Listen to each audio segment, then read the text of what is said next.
This episode of Conversational Hugs with Lynn Michelle is proudly sponsored by Fox Chase Cancer Center. Hugs, and welcome to another episode of Conversational Hugs with Lynn Michelle.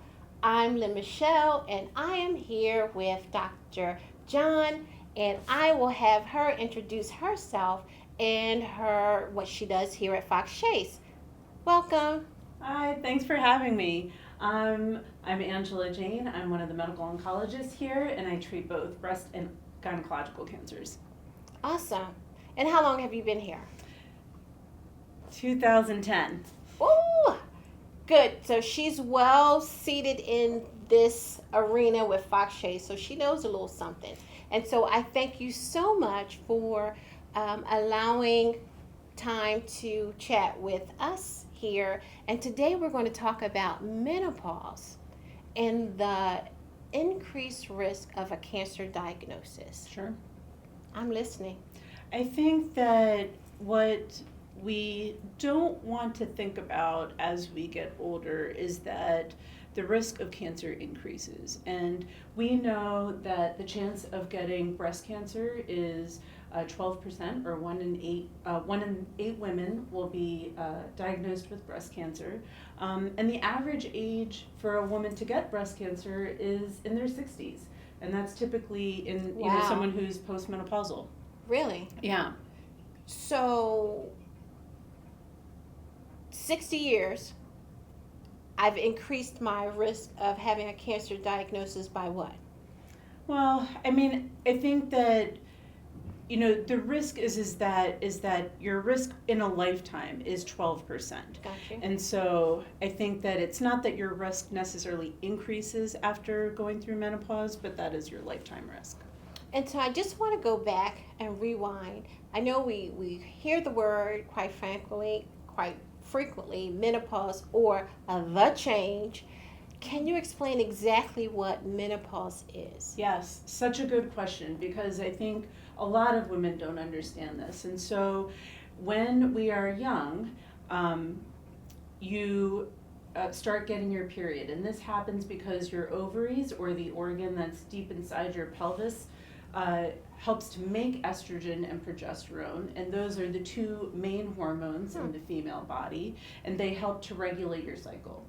And over the years, you have your hopefully monthly cycle. And once you start getting into your 40s and 50s, we notice that cycle sometimes starts to get a little wonky, sometimes too frequent or sometimes less frequent. And that's because those hormone levels are changing over time. And once you stop getting your period, usually we say for a year, that suggests that your ovaries are no longer making those hormones and you've gone into menopause. We're going through the change. Your body's going through. So what is that physical change that could happen in the mental? What in the world happens going there? on? Yeah. So, when we think about these female hormones, we think about it being important for our regular cycle. We think about it being important for keeping our breasts up, not down.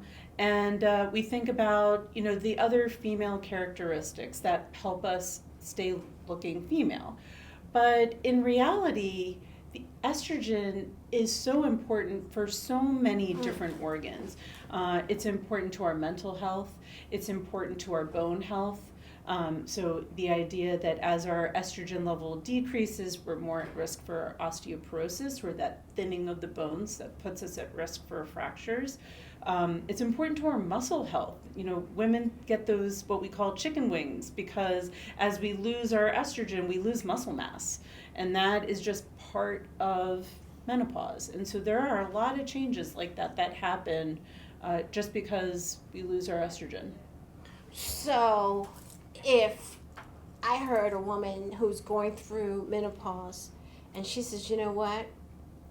I think I'm losing my mind. Mm-hmm. It's because that estrogen is decreasing, and it could be some changes happening mentally and how we focus and how we think through different things. Absolutely. I mean, I think women will talk Wow. about feeling that they have trouble with focus or memory or their ability to sleep at night. I have patients that will talk about getting headaches more regularly. I think all of those are, all of those are related. Okay, so you're not crazy, Nope. so take that off the table. Correct. So I hear HR2 or HRT, hormone replacement therapy. What is that? Who can partake, and is it safe? Loaded question, right? It is a loaded question, and I'm going to do my best to answer it. I think we as physicians want to fix problems. And hormone replacement therapy seems like a great alternative. Hey, you're losing your estrogen level. I know this really easy treatment. Let me try to replace it, Okay. so that you keep those hormones, so that you keep feeling like the self that you know. And while that might be okay for a short period of time, I think the question is we're not made to stay on these hormones for the rest of our life either. Okay. And I think therein lies part of the problem. And I think the other question is well, hormone replacement therapy is one option. What are the others? And so, in thinking about all of the different things that we're talking about, mental health, physical health,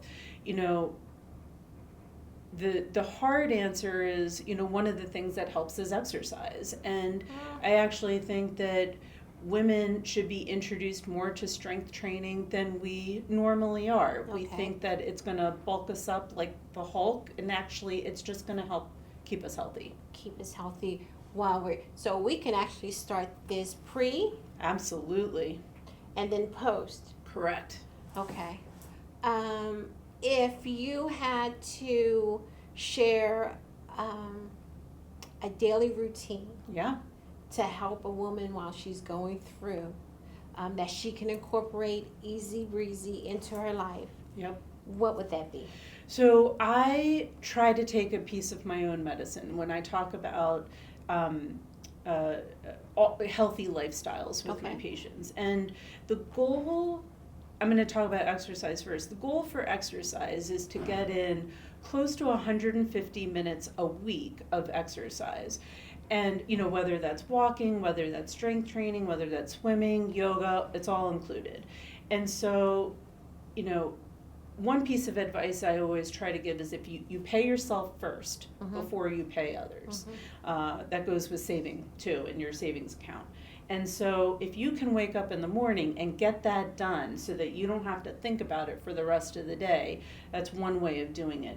The other way of thinking about physical movement and exercise is don't let yourself eat like one important meal of the day before you get it done. And so, I know in my household it's dinner where everyone comes together to eat dinner together. Yes. I'm going to put a 10-minute hold on dinner. I'm going to go quick do something and I'll be right back. Dinner's already made. Please set the table while I'm Knock this out. Yeah, while I knock this out. And so that was how I initially brought fitness back, into my life.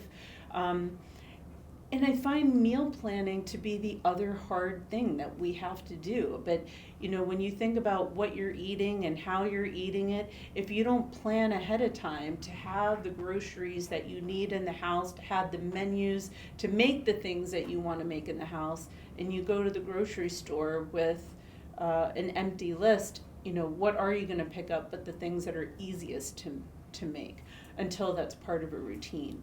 And that doesn't happen overnight. And I think that if these are habits that you're looking to change, you make one change at a time. At a time. And I love the family piece. I love being able to sit together and have everyone work together. But in order for them to understand what you're going through, you have to share. 100%. And that's sharing with your spouse, those kids. Listen, I'm having a little challenge right now. Yeah. I might not have the patience that I once had while this is happening, but you have to open up your mouth. We don't know what's happening until you have your explosion, right? Or get upset or Yep. frustrated. But everyone can play a part. Absolutely. It should be a team effort. And I'm so lucky to work with a group of colleagues that my colleagues at work are my work family, and my family at home is my home family, because I think that I spend a lot of time at work as well. And so that family at work, we need to support each other in whatever our, life endeavors are, whether we're 20, 30, or 60, or we're anywhere in between or beyond. And then at home, I think everyone plays a part in making sure the team can move forward together. I love that. And before we close out, what is one thing, one little hug that you want to leave the audience? You're never alone.